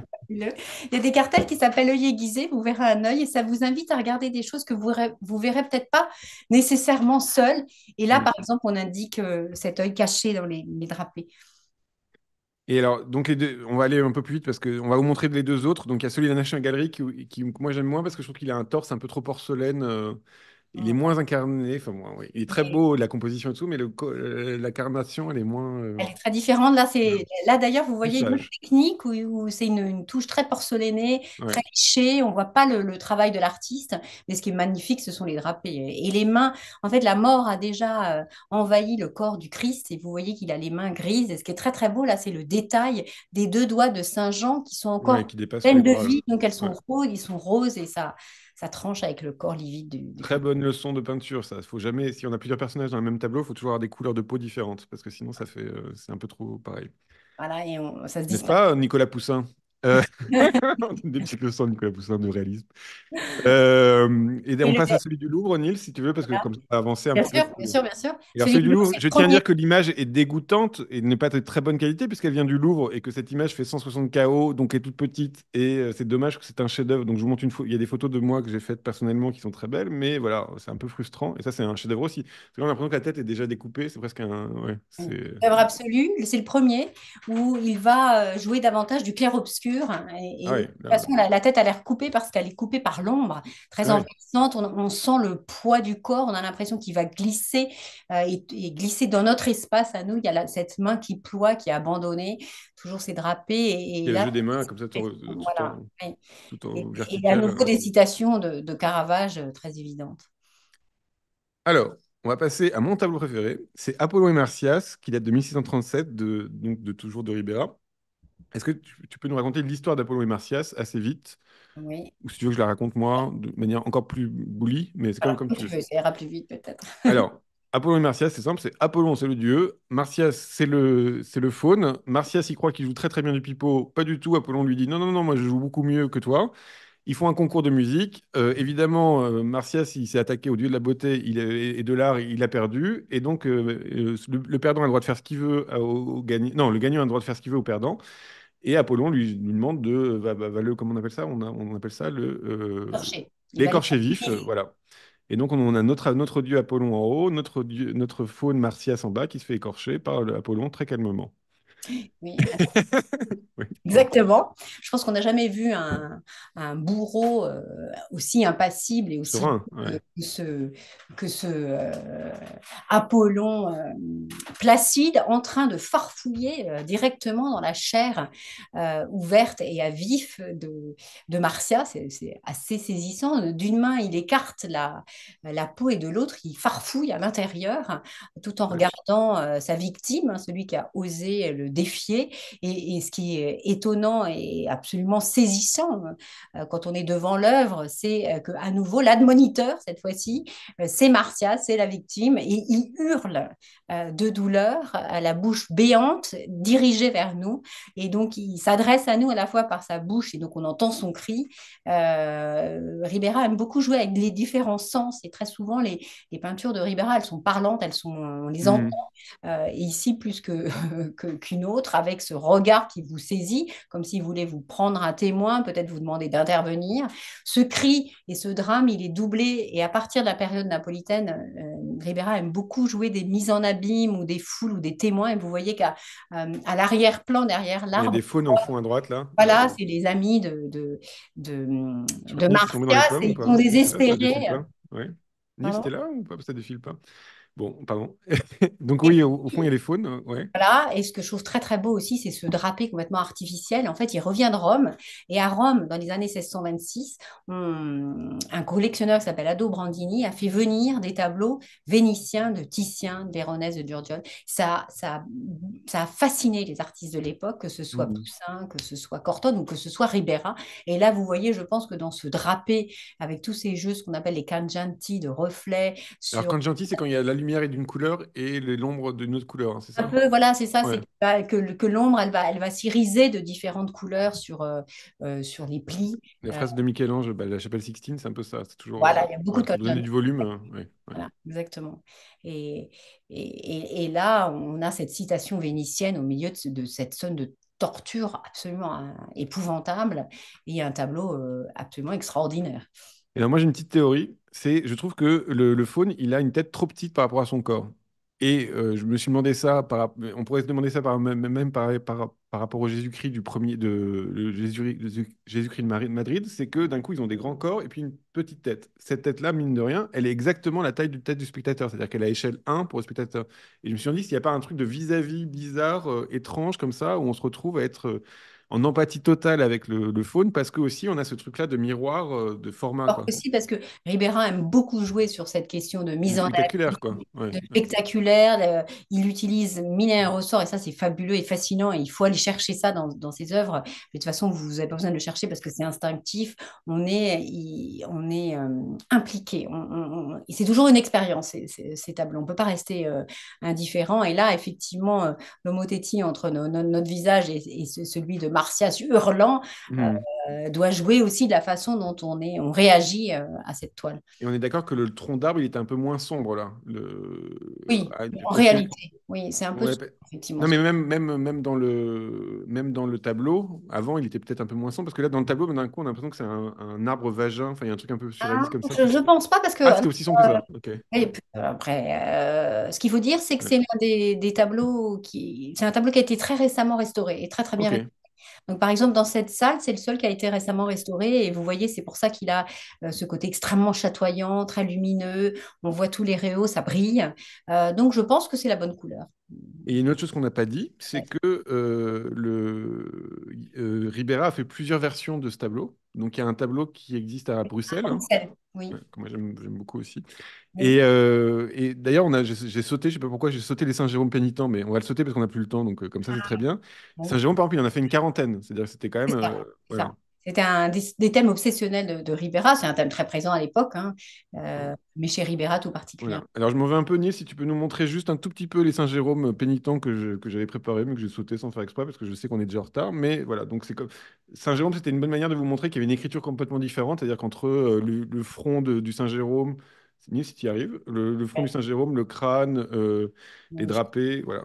Et dessin puis, Jérôme. montrer la signature, moi j'adore ce Ah détail. ouais, alors ça, j'ai une Voilà, très belle photo que Daniel Eschlier m'a envoyée, donc on va pouvoir la montrer, Louis, voilà, si tu veux voilà. bien. Vous Il y a voyez? l'écriture de Peut-être Ribera sur le crâne. Ouais. voilà, je vais rappeler et là c'est l'extrême et la radicalité, mais voilà, comment peut-être Ribera rivalise avec Caravage, parce que peut-être que voilà, Caravage, il a signé dans le sang de la tête décapitée de Saint-Jean-Baptiste, dans la Mhm. dépellation de Saint-Jean-Baptiste, et Ribera, je trouve ça extraordinaire, il va signer sur le crâne et incruster dans le crâne sa propre signature Dans le et frais, la quoi. Ouais. datation du tableau, ce qui est quand Ouais. même inimaginable. Euh, Ouais. voilà, Et alors, voilà, bon, c'est dommage, on peut pas tout voir, mais c'est comme ça. On est frustré. Allez voir l'expo parce qu'on n'a pas le temps. Et on va finir avec le dernier tableau qui s'appelle Martyr de Saint-Barthélemy, qui date de 1644. Alors là, il y a un peu le même effet que dont je veux parler, c'est-à-dire que le Saint-Barthélemy, il a un grand corps, puis il a une petite tête qui correspond exactement à la taille du spectateur. Enfin voilà, je trouve que ça se joue pas mal. J'avoue, Et- Thomas, que j'avais pas remarqué que c'était les non, mêmes, non, mais que la tête, que c'était une tête effectivement à taille un tout humaine, petit peu à échelle comme ça. 1. Ouais, Ouais. ouais, ouais, ouais. Et d'ailleurs, pour raconter l'histoire du fait qu'il ressemble à quelque chose, je vous montre ce montage que j'ai fait avec un acteur de Mission Impossible, Sean Harris. Nils, si tu peux mettre l'image, j'ai un peu honte, mais c'est le méchant dans Salomon Lane dans Mission Impossible. Franchement, il se ressemble très très fort. Donc il y a un truc quand même de voilà. Et pour vous Les yeux faire rigoler, hallucinés. bah, il y a non mais même le nez, enfin, la manière dont ils sont, les plis des fronts et tout ça, je trouve que on voit que c'est quelqu'un quoi. Voilà, Ouais. quand on parle de est-ce qu'il se ressemble ou pas. Et de la même manière, mais ça c'est peut-être plus amusant, mais c'est quand même dans The Substance. Vous avez vu, il y a un monstre dans The Substance et il est pas si loin d'un tableau Un de autre Ribera non Saint-Barthélemy. plus. Ouais. Voilà, ouais. Qui est un peu, lui, c'est un personnage qu'on retrouve dans plusieurs tableaux, mais il se ressemble quand même un peu. Voilà. Donc c'était juste pour rigoler, mais c'est une manière de dire que les images, elles vivent encore aujourd'hui. C'est pas, voilà. Tout à fait. Mais ça montre aussi l'importance de la présence du modèle et la façon Ouais. dont Rivera cherche à rendre visible, tangible le modèle qui lui a servi. Et c'est presque le chauve qu'on voit après, une signature de Ribera dans les tableaux romains, parce qu'on le retrouve d'un tableau à l'autre. Et dans Saint-Barthélemy aussi, mais par exemple, c'est intéressant parce qu'il inverse les rôles avec toujours le même modèle. Le bourreau avec ce gros visage, c'est Martias en fait. C'est le même Ah modèle oui, c'est le même. servi Ah oui, d'accord, avec pour les grandes peindre bras. le bourreau Ok. ou pour peindre la victime Martias. Mais là, c'est Ouais. extraordinaire à la fois dans cette composition théâtrale qui tourne en plus, euh, Hmm. où tout bascule, sauf la foi de Barthélemy, c'est que Barthélemy nous regarde. À nouveau, l'admoniteur, l'intercesseur, c'est Hmm. Barthélemy, il nous regarde, mais à la différence de Martias, il nous regarde avec ses yeux hallucinés, il a la bouche ouverte, mais il crie pas, parce qu'en fait, il est fort de sa foi et hurle pas de douleur. Voilà. Et alors ça, c'était un truc que j'ai compris dans l'histoire, c'est qu'en gros, il veut pas, on lui propose d'être. C'est quoi l'histoire en fait? C'est qu'il Alors, veut. c'est un des premiers martyrs chrétiens. C'est Voilà. l'Église catholique pour réagir voilà, à la réforme la réforme protestante, va rappeler son histoire et l'histoire de ses premiers martyrs chrétiens. Et là, c'est le cas pour Barthélemy. Et on lui demande en fait de De renier croire en sa Athéna. foi catholique et de croire aux idoles païennes. Voilà, c'est ça. Donc ça, c'est Et en lui bas à va gauche, Nice, la refuser. sculpture. Ouais. Exactement, et pour évoquer l'idole païenne, il va régulièrement mettre cette citation très érudite parce que vous avez ce fragment de tête antique d'une sculpture Pas qui beau. jonche Ouais. comme ça le sol, qui a été Ouais. basculé, cassé, renversé, et c'est la tête de l'Apollon du Belvédère qui était l'un des antiques les plus célèbres de l'époque qu'on pouvait voir à Rome. Hmm. Donc, il y a toujours ces petites citations aussi, et là vous voyez autant le visage vivant de Barthélemy nous regarde avec ses yeux hallucinés, mais Hmm. la sculpture, on voit même pas son regard. Et Et donc là, il se fait écorcher parce qu'il croit, il continue de croire en Christ et tout voilà, ça. Et il est très exactement. calme parce que de toute façon, il a confiance en sa croyance, quoi. C'est à peu près ça. Voilà, voilà, Et alors, l'autre exact. chose que je trouve assez impressionnant dans ces tableaux-là, c'est qu'il y a beaucoup de tableaux à la fin de l'exposition de Ribera, d'écorchements, de choses comme ça. Or, Ribera, dans sa manière de peindre les muscles, tout ça, alors il peint beaucoup des vieux, on va pas se mentir, mais sa manière de peindre la chair flasque comme ça sur des muscles, posée sur des muscles, bah, c'est comme s'il avait déjà écorché ces sujets. Et Ouais. on voit vraiment les muscles, il est très fort en Est-ce morphologie. qu'il a travaillé à partir d'écorchés? Est-ce qu'il est allé Ouais. Ça, c'est des vraies questions, hein, Alors, par contre, c'est très bien mis en scène dans l'exposition, c'est qu'ils vivaient quand même dans une période où il y avait l'Inquisition et les tortures, ils pouvaient les voir quotidiennement au vicariat, c'est ça? Je crois que c'est ça Oui. le nom. Ouais. En fait, ce qu'on a voulu rappeler, c'est que toute Ouais. cette œuvre, elle s'explique aussi par un contexte historique, social, religieux, culturel. Et on a la chance de conserver deux dessins. On en présente un Mm. où on voit que Ribera, mais comme tout un chacun à Naples et en Europe, mais particulièrement à Naples, a assisté à des scènes de torture affreuses qu'on appelle le strapato. C'est quand on vous ligote par les mains et on vous écartèle les épaules. Et ces scènes de torture, elles avaient lieu devant public sur la place du tribunal du vicariat, le palais de justice. Et Rivera a soigneusement dessiné ces scènes de la vie quotidienne, dont celle-ci. Et on Mm. voit ensuite avec d'autres dessins que ce sont ces motifs de torture, d'hommes torturés, le hantent, et sans doute l'habite aussi, et nourrit ces dessins et ces scènes qu'il voit de ces tortures, religieuses ou pas, hein, du reste, nourrissent ensuite ces représentations des martyrs. Alors pour finir, pour finir Ribera, parce que là on est déjà, on a déjà exposé le temps, j'aurais bien aimé, il y a beaucoup de dessins il y a pas mal de dessins dans l'exposition. C'est Ouais. très rare pour des Caravagès. Caravage il Oui. dessinait pas. Voilà, on a Valentin de Boulogne pareil. Je crois qu'il n'y a pas de dessin. Non, non. Et alors la question que je me pose, je vais prendre cet angle-là, c'est est-ce que tu as lu le livre de David Hockney dont on a beaucoup parlé dans nos émissions, Savoir secret, où en gros il décrit le fait que ça soit Caravage ou les post-caravagesques, ils utilisaient beaucoup l'optique, des jeux d'optique et tout ça, qui fait que en fait il n'y a pas de dessin parce qu'en fait ils projetaient plus ou moins les images. Ça t'y crois ou pas du tout? C'est difficile de répondre à C'est cette question. Si, c'est possible. Je pense qu'il un vrai devait sujet. utiliser pour certains l'optique. En fait, on va peut-être découvrir d'autres dessins, mais Ouais. dans les quelques analyses qu'on a faites bon, de Caravage beaucoup et de, par exemple, Valentin de Boulogne, on voit vraiment qu'il dessine directement, enfin, qu'il peint directement sur la toile, mais avec un pinceau noir sur une préparation brune. Et en fait, il retravaille ses compositions. Donc, de toute évidence, il retravaille beaucoup directement sur la toile. Parce que là, dans le Hockney, il décrit le fait qu'il met des repères, il creuse dans la Ouais, matière des repères c'est pour pouvoir possible, hein. recaler Donc, allez, voilà, le quand il modèle. Ouais. Mais ce qui est intéressant avec Ribera, c'est que c'est effectivement l'un des rares artistes. Non seulement il dessine, mais il grave aussi. Ouais. C'est Ça, on monte, là, on voit la gravure là, de la vraiment gauche. étonnant. Mais si vous faites attention, en fait, et là on a montré une sélection de dessins, Bien ces sûr. dessins ne sont pas des dessins, sont très rarement des dessins préparatoires pour des toiles. Mais c'est un lieu, et c'est ça qui est fabuleux, d'expérimentation, de rêverie, de fantaisie, où il travaille des motifs, des choses qu'on va peut-être pas retrouver dans sa peinture. Bah, c'est bien pour ça que je pense qu'il y a un décalage. Enfin, Oui, oui, c'est pas dit que ça soit pas optique, quoi. non, oui, Voilà, c'est une oui, vraie oui. question. Parce que C'est notamment possible. les erreurs, on va dire que les erreurs de Caravage dans les tableaux un peu bizarres, c'est que des fois il y a des erreurs de proportion, des choses comme ça, parce qu'on voit bien que les personnages sont vraiment séparés les uns des autres, comme si, moi je vous le montre comment on projette, on peut projeter deux figures qui n'ont Oui, rien oui. à voir entre elles. Enfin voilà, c'est une vraie question. Bon. On n'a toujours pas la solution, mais du coup, ce qui est drôle, c'est qu'il y a une espèce de combat. Enfin, moi, ça m'est arrivé d'avoir des historiens de l'art qui me disent, mais non, pas du tout, c'est pas du tout, c'est complètement faux. Moi, je pense qu'il y a quand même ce goût de enfin, dans la fabrique, que j'ai l'impression qu'il y a quand même des logiques, quoi. Voilà. Là, notre Ribera, il fait quand même il peint aussi des rapports un peu en morceaux. Voilà. Oui, oui, oui, oui. Donc, il Enfin, pourrait avoir un modèle, collage. puis après l'autre. Enfin, voilà, il y Oui, a ce oui. truc-là. Un peu photographique, avant la photographie. On va passer à la deuxième partie. Il est extrêmement tard. Bon, voilà. Moi, j'ai trouvé ça passionnant. Moi, j'étais trop content. Si vous voulez, on refait peut-être imposer à Annick qu'on refasse ça, qu'on fasse des chapitres dans plusieurs chapitres. Donc, je t'ai demandé une deuxième partie qu'on va faire plus rapidement.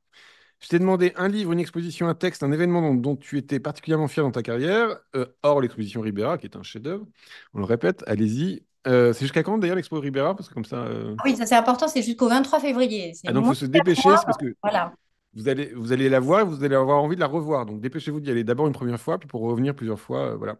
Et donc, ce que tu as créé le Festival de l'Histoire de l'Art, INHA Château de Fontainebleau. C'est un festival d'histoire de l'art où chaque année, il y a un thème. Donc, ça peut être la folie, le voyage, l'éphémère, collectionner, la matière, le rire, la nature, le rêve, le peuple, le plaisir, l'animal, le climat, le sport. Donc, ça, c'était les Jeux Olympiques. Et c'est chaque année associé à un pays. Voilà. Et donc, cette année, c'est le vrai, le faux et le pays invité, c'est l'Autriche. C'est du 6 au 8 juin. Donc, c'est à Fontainebleau.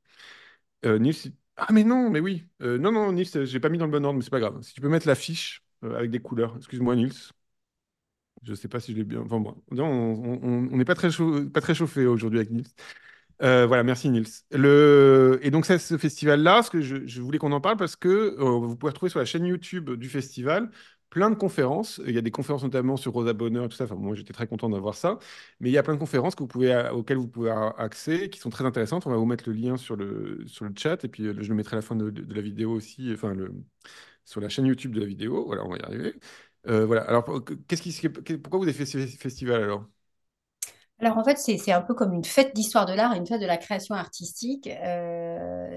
C'était à la demande de Frédéric Mitterrand, qui est ministre de la Culture, et j'étais conseillère de Frédéric Mitterrand à ce moment-là, pour l'histoire de Mhm. l'art notamment.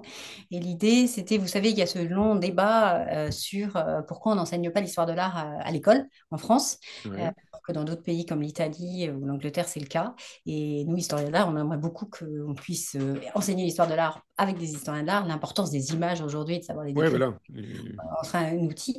Les Euh, fake news et tout ça, ça serait quand même un peu. voilà, voilà. On n'a Donc, jamais eu autant d'images dans la tête. Ouais. c'était aussi pour répondre à ce manque de connaissances, de ressorts, d'éléments, d'outils Hmm. pour pouvoir analyser les images, les comprendre aujourd'hui, et ensuite pour faire connaître cette discipline qui, en France, vraiment, voilà, semble être la petite sœur de l'histoire, ce qui évidemment n'est pas le cas. C'était aussi pour partager et se faire se rencontrer aussi tous les acteurs de l'histoire de l'art, les Hmm. artistes, les professeurs, les historiens de l'art, les universitaires, les conservateurs, et comme ça rendre compte de l'actualité, se réjouir, faire une fête gratuite avec plus de Hmm. 200 interventions autour de l'histoire de l'art et dans un lieu patrimonial, historique, symbolique extraordinaire, qui est le château de Fontainebleau, où c'est absolument merveilleux d'y retourner chaque année. Et je suis très heureuse parce que c'est voilà, c'est 14e édition, quoi, ça tient. Ouais. exactement, exactement. Ouais, c'est pas. Oh, Ah, pardon, je crois non, que c'est j'avais normal. un Non, non, silence. mais c'est normal parce qu'on avait dit écart. Ne m'inquiétez pas. Voilà, pardon. Alors, on va passer à une autre question. C'était une peinture de l'histoire de l'art qui est particulièrement importante pour toi. Et tu m'as cité un tableau maison du Petit Palais qui est l'autoportrait de Guy Courbet au chien noir. Oui. Voilà. Alors, Alors, parce que je trouvais que je c'était tiens à une. dire, attends, je tiens juste à Pardon. dire que l'image est absolument parfaite. Vous allez voir des définitions géniales, des hautes def de précision. On peut aller dans tous les détails. C'est merveilleux. Pourquoi? Parce qu'il y a le site Paris Musée Collection, c'est fait par la ville de Paris, où tous les musées de Paris, vous pouvez retrouver tous leurs visuels en très haute def, comme ne le fait pas le Louvre ou le musée d'Orsay. Et donc, bravo, bravo au Paris Musée Collection. C'est un délice. Voilà, il faut s'inscrire. Et vous avez Gratuit. plein de trucs. Voilà, c'est gratuit. Et vous avez toutes les hautes def. Ça vous appartient. Vous avez payé des impôts et tout ça. Et d'un coup, c'est du patrimoine français. Et ça vous appartient. Et c'est formidable. Et on est content d'avoir le droit d'avoir accès à des images géniales plutôt que à des petites images ridicules des peintures des Français. Voilà. Non. Ces Pardon. images sont libres de droit et Voilà. presque toutes nos collections sont accessibles par Ah, mais image. c'est énorme. Oui, oui, il y a une base Voilà. d'images Même, énorme. même les œuvres qui sont en réserve.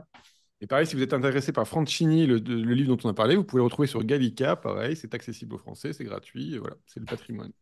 Je le mettrai en lien si vous voulez regarder, jeter un œil dessus. Donc pourquoi ce tableau alors que tu croises tous les jours dans ton Parce que musée? je trouvais que c'était une question trop difficile, cette de quelle Ouais. préférée, quelle est la plus importante en histoire de l'art. Et puis c'est une œuvre qui me fascine en ce moment, que je trouve très forte, parce que si j'ai le plaisir de la voir tous les jours, j'aime bien aller la voir tous les jours aussi. Et je trouve en fait que ce tableau, il dit, c'est pas le plus important dans l'histoire de l'art, hein, Non, ouais. mais c'est un autoportrait extraordinaire de Courbet. Courbet est tout jeune. C'est la première œuvre qui va être présentée au Salon à Paris, et je trouve qu'il dit tout de Courbet. À la fois, c'est extraordinaire. Il se peint, c'est son autoportrait, il se met dans l'ombre, il est en contre-jour, Mhm. il nous regarde d'en haut, on sent à la fois toute son assurance qui va devenir son ambition. Il rappelle, et ça va être... en plus, je reviens d'Ornans, où je suis allée voir l'exposition Devenir courbé. J'avoue que j'étais jamais allée à Ornans, et là, j'ai compris aussi ce tableau, et notamment l'arrière-plan, puisqu'on voit ce rapport fusionnel avec son pays, et notamment ces roches et ce paysage. Et c'est pour peindre ce paysage et cette roche qui est extraordinaire quand on va sur place, qu'il va utiliser la technique au couteau, la pratique du couteau. Donc, Mhm. voilà, Et il y a une écriture différente aussi, là, pour le coup. Il y a deux il y a, écritures il y a- différentes. il y a Voilà. différentes techniques, et puis il est tout jeune, il balbutie Ouais. encore, mais c'est la première introduction de l'usage du couteau, donc je trouve ça intéressant. Et en fait, je Mhm. comprends parce que quand j'ai vu ces rochers, ces côtés, la matière rugueuse, la façon dont la lumière attrape cette roche, on comprend que ce soit au couteau qui voulait la traduire. Et puis, on voit déjà, voilà, de nous regarder comme ça d'en haut avec son chien qui est aussi dans la pénombre. Et ça montre aussi toute la complexité de la personnalité parce que voilà, il est très élégant en redingote, c'est le dandy, Hmm. mais il a Des les belles lignes bleues sur son pantalon, il n'était pas obligé de les peindre, mais il y a des très belles lignes, des voilà, traits voilà, bleus. parce Ça, que c'est vraiment exactement, c'est très petit beau. plaisir de peintre plutôt que. Voilà, il Et n'était pas tout à obligé, fait. quoi. Ouais. Alors que l'arrière-plan, c'est très rapide, Hmm. c'est pâteux comme ça. Euh, Sa chevelure, son chapeau, ça évoque la bohème parisienne, mais c'est aussi le statut de l'artiste. Il a son cahier de dessin et sa canne, hein, c'est le promeneur, c'est celui qui dessine sur le motif. Donc et puis à chaque fois que je le vois, je suis quand même toujours saisie par ce point de vue d'en haut dominant, son assurance, son arrogance Oui, dans en zoom, il te l'ombre. regarderait de haut, là, lui. Il aurait pas Voilà, de problème. voilà. Mais il est dans l'ombre, je trouve ça Hmm. assez incroyable. Alors, je suis désolé, on va passer un petit peu vite. Je t'ai demandé une peinture de l'histoire de l'art que tu n'aimais pas, que tu ne comprenais pas encore ou que tu rejetais. Alors, je voulais parler de la canopée, enfin, le truc, la manière dont les halles ont été refaits. On va zapper, parce que de toute façon, on va dire du mal, et puis voilà. Donc, le jardin, Nelson D'accord, Mandela, tout ça, c'est très, très moche. Voilà. Ne soyez pas handicapés pour traverser un jardin, c'est pas possible, parce qu'il y a des passages comme ça où, hein, voilà. mais d'accord. Bon, n'en parlons pas. Et puis c'est sympa d'avoir un peu des fontaines comme ça d'eau, des fois quand il pleut à la canopée, c'est assez spectaculaire. Voilà. Et on va parler d'un livre sur l'art, un catalogue, un texte critique qui t'a influencé. Et tu m'as proposé Dada, donc c'est l'édition du Centre Pompidou, ça fait 1200 pages, 1,63 kilos. Donc c'est un énorme livre où en gros qui est classé par ordre alphabétique. Donc là, je monte l'image et puis en fait on va voir l'intérieur du livre. Nous on voit l'intérieur du livre aussi également. Pourquoi ce livre? Donc, c'est fait par Laurent Lebon, donc le directeur du Centre Pompidou maintenant. C'est une expo qui a lieu il y a 20 ans qui m'a énormément marqué, que ce soit l'exposition et son catalogue. Je me demandais de quoi j'allais parler. Et en fait, Ouais. ça m'a marqué pour plusieurs raisons, mais surtout parce que je crois que c'est la première fois que je voyais ça. Et en plus, c'était tellement pertinent pour le mouvement Dada. C'est que le catalogue, comme l'exposition, proposait le fond et la forme unis. C'est-à-dire que pour traduire ce mouvement Dada, il y avait Hmm. une scénographie complètement dingue qui allait dans tous les sens. Et le Explosé, catalogue, ouais. Ouais. et c'est la même chose en fait. Le catalogue, il est immense, mais en fait, il est dans un papier journal très très fin. On rentre avec non pas quelques images d'ouverture, mais une cinquantaine, je crois, énormément avant d'arriver au texte. Et puis ce sont une succession d'images de tous les visages des artistes, des acteurs, des figurants. Je trouvais ça très très beau de rentrer comme ça. Et après, il a choisi d'avoir un sommaire qui se décline comme un abécédaire avec différentes entrées et c'était la même chose dans l'exposition. On avait toutes ces entrées, que Hmm. ce soit les Comme artistes, des îlots, comme ça, il n'y a pas les d'ordre. thèmes des îlots, enfin, Ouais. dans tous les sens, c'est complètement fou. Et je trouve ça extrêmement beau. J'ai trouvé ça saisissant d'arriver à traduire par l'objet qui va rester le catalogue et par la scéno et la façon de présenter les œuvres. On comprenait aussi Dada. Est-ce que c'était ce qu'il recherchait par la scéno, par l'objet. Donc, moi, ça m'a beaucoup marqué. Et voilà, j'ai choisi cela. Et puis après c'est passionnant. Il y a plein de. J'aime beaucoup aussi quand on n'a pas un regard monolithe ou une pensée monolithe sur quelque chose.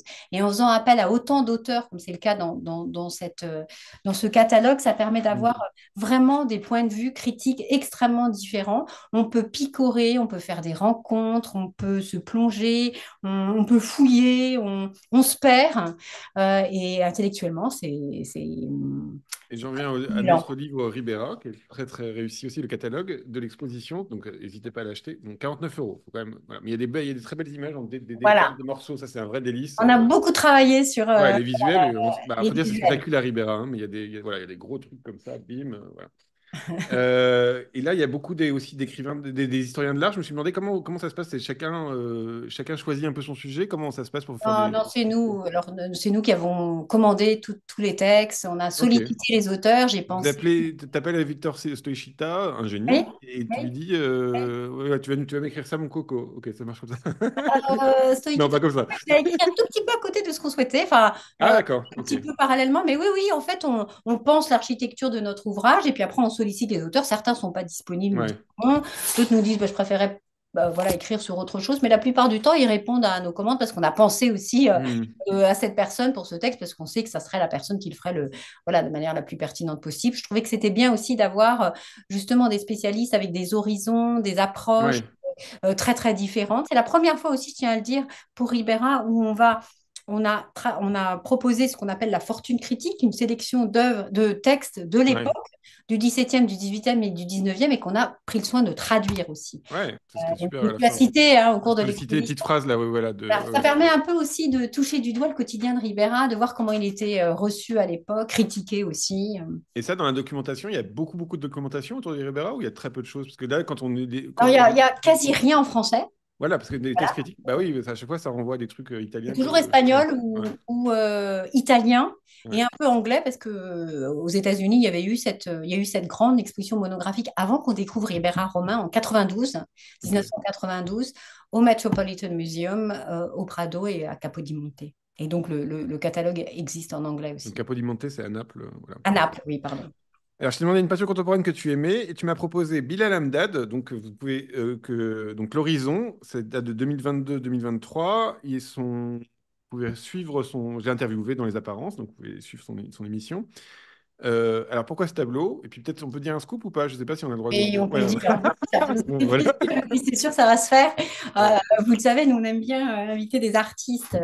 Enfin, voilà, pour moi, c'est essentiel d'inviter des artistes chaque année au Petit Palais, à l'automne, hein, au temps fort de l'art contemporain. Et avec cette perspective de vous proposer de dialoguer avec les collections permanentes, avec le musée, avec son jardin, avec son architecture, avec notre histoire. Et à l'automne prochain, c'est Bilal qu'on a invité, Bilal Hamdad, jeune artiste algérien d'origine, plus jeune que ceux qui ont été présentés récemment. Voilà, non, peut-être pas plus jeune que certains des artistes du street art, Ah mais oui. là, c'est juste Bilal qui va voilà, proposer une sélection d'œuvres, enfin, on travaille avec lui, qui seront présentées au sein des collections permanentes, accessibles gratuitement. Donc, vous pourrez aussi venir et revenir voir Bilal. Alors, pour Gratuit. en fait, j'ai vu ça, je l'ai vu dans son atelier. J'étais allée, Est-ce que voilà. tu peux baisser un tout petit peu ton écran pour qu'on tu vois un petit peu. Voilà, juste c'est pour toi, parce que d'un coup, tu étais vraiment très. Voilà, Oui. trop bien. Et bon, voilà. Et j'ai découvert cette œuvre dans son atelier. Et ça m'a énormément impressionnée. C'est un très, très grand format. C'est très bouleversant. C'est saisissant.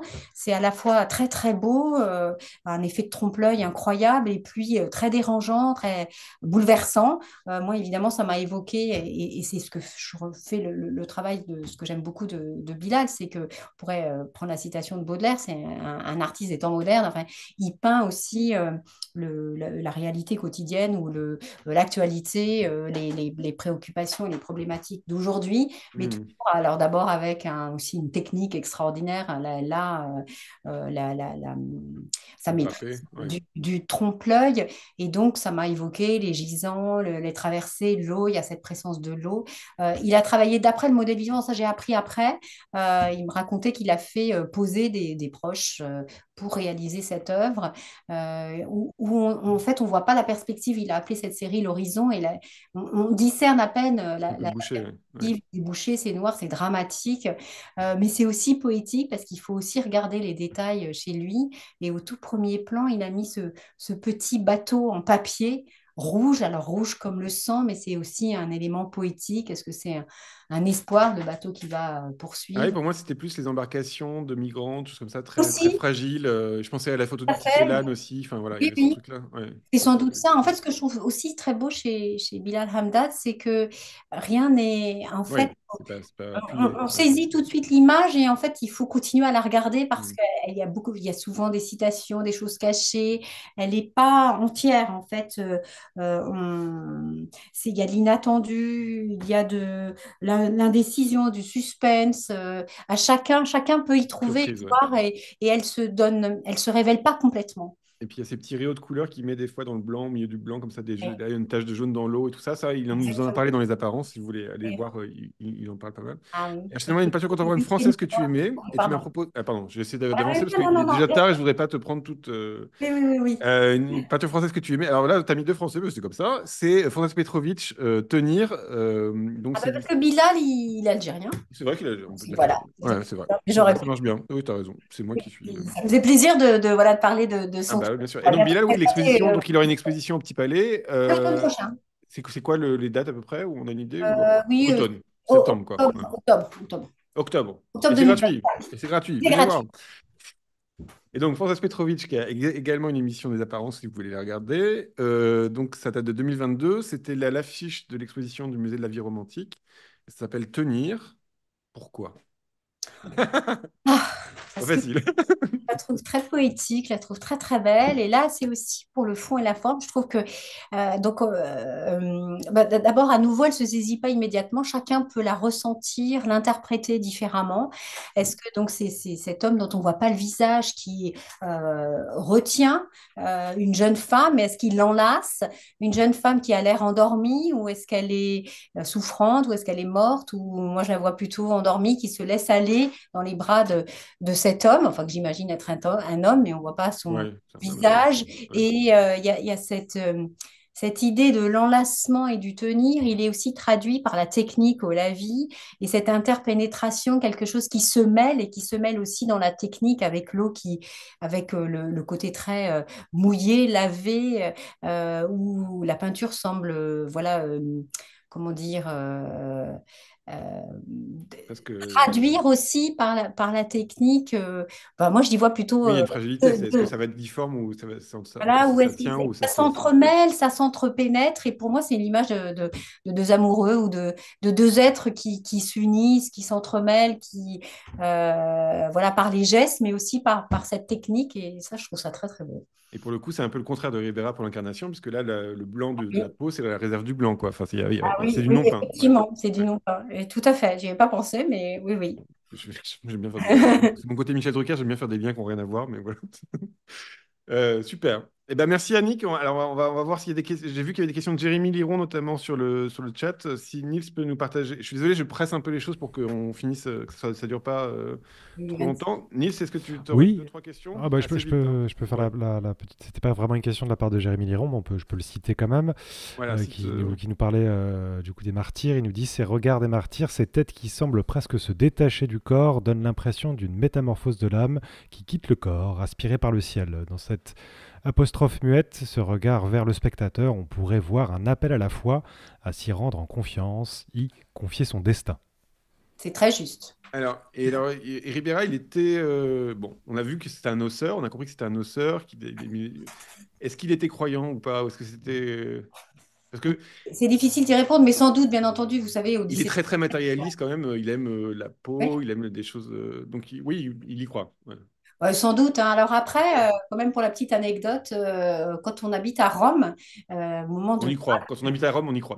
Pardon. tous, et surtout, ce qui est inimaginable, c'est qu'à Rome, on devrait quand même faire très attention. Et en fait, il y a toujours un prêtre qui passe chez vous, qui va passer dans toutes les habitations pour voir si vous avez bien communié avant Pâques. Et donc, Ah c'est oui. extraordinaire parce qu'on conserve ces registres et on voit qui habite avec qui. Et donc, Ribera habitait avec d'autres artistes à ce moment-là. Et en fait, lui et ses copains, ils sont pas là au moment d'une des passages des prêtres, Ah juste bah avant la voilà. communion. Et ça, c'est très, très rare. Alors, pourquoi ils sont pas là? Pourquoi ils sont en Hmm. est-ce que c'est parce qu'ils étaient hérétiques, non croyants ou trop... Voilà. Tout est possible, mais j'aime bien ce détail-là.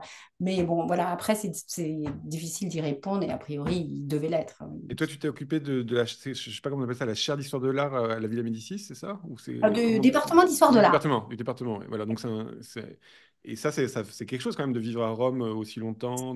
J'ai eu Ouais. la chance d'être pensionnaire, donc de vivre Ouais. aussi avec 2 ans avec des artistes à la Villa Deux Médicis. ans? Moi, j'ai eu la chance d'avoir 2 ans, oui. Oh là là, moi j'ai eu qu'un an, C'est c'était terrible. fabuleux. Super. Ok. Et On est après moins mon année. 6 ans à la tête du département d'histoire de l'art, et c'était une expérience Ouais. extraordinaire. Donc c'est quoi? C'est la bibliothèque, vous faites des éditions, il y a plein Oui, des colloques, des des expositions. expos. Ouais. J'encadrais les pensionnaires historiens de l'art. J'ai fait un séminaire pour tous les pensionnaires, dont artistes mensuels, les restaurateurs aussi. J'ai été en charge de la suivi des restaurations, des fresques. J'ai fait restaurer les fresques de Balthus, Ah euh, ok. fresques, voilà, la collection. Bon, T'engueulais les pensionnaires qui montaient sur les statues, des choses comme ça, quoi. voilà. Deux questions, Nils? Oui. Pouvez-vous développer un peu sur le statut d'artiste à l'époque pour Ribera? Ouh là là, Ouais. ça, il faudrait une deuxième émission pour répondre Eh à ben on la prend. Voilà, cette on a dit que c'était une nuit Ribera. Non, mais la question, c'est que quand même, finalement, il avait une vie plutôt, on va dire qu'il avait une vie presque plus facile que des peintres contemporains là aujourd'hui, parce que là, il y avait de la commande, il y avait, question. Il y avait À, beaucoup à Rome, je trouvais que ça ne d'enseignements. devait pas être évident. À Naples, oui, à Naples, il arrive vraiment, voilà, c'est Mais quasiment l'Académie de Saint-Luc ou des choses comme officiel. ça, c'est quand même des choses où on rentre dans un, on est accueilli. Non? L'Académie de Saint-Luc, il n'y avait pas beaucoup d'artistes. Ok. C'était encore, c'est Ils les débuts s'idéalisent de alors. l'Académie de Saint-Luc. Ok. Non, mais à Naples, oui, à Naples, il vit vraiment il a un atelier important.